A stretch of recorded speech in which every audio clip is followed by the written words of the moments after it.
Hey, hi guys, good morning. I want to carry on from where I left off yesterday. We were talking about the stone of confrontation. You know, he who is the most aggressive, you've heard it, wins the day. And when we stand up and we confront the things that have held us back in our Christian lives, when we confront them and say, you are no longer going to hold me back, you're no longer going to dispossess me from my inheritance, all of a sudden, a new lease of life comes to us.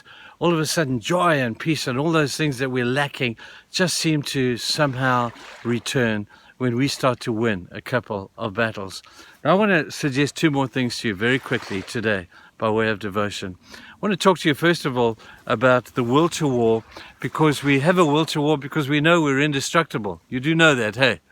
That I love the verse. It says in Hebrews 3 verse 6, it says, I will not fear what man can do to me. You know why?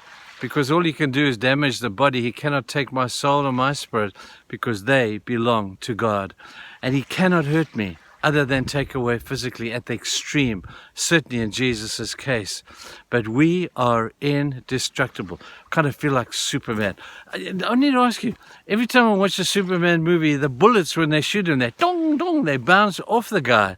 And yet when they run out of ammunition and they throw the pistol at him or the rifle at him, he ducks. Why does he take the bullets and duck when they throw the useless gun at him? Anyway, just a thought. But we're indestructible, people.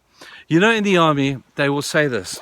They say that the greatest infantry soldiers in the world are the kids between the age of 16 to 18.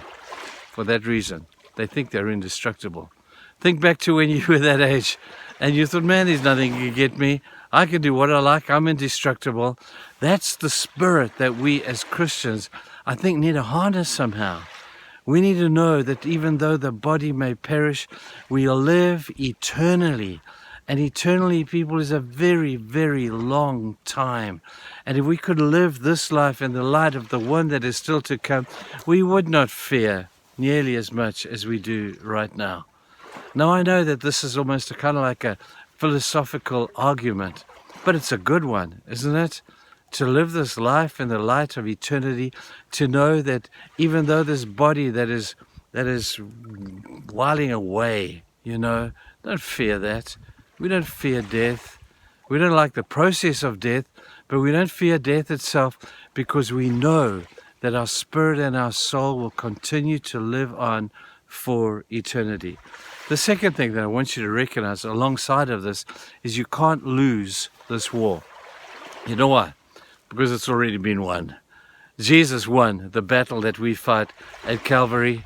He won the battle of the war. We may lose a few battles, but he has already won the war.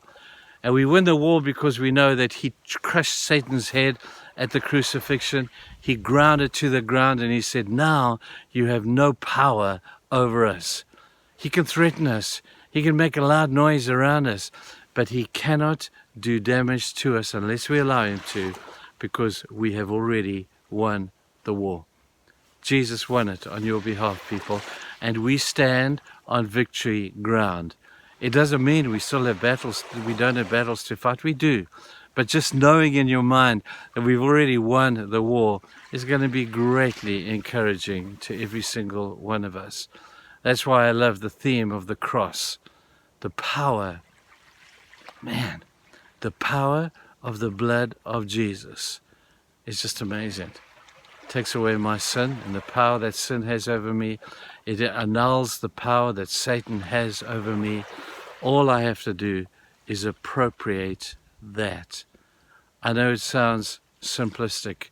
It is simple. It's not simplistic, but we'll talk a little bit more about what it means to appropriate that power in your daily life.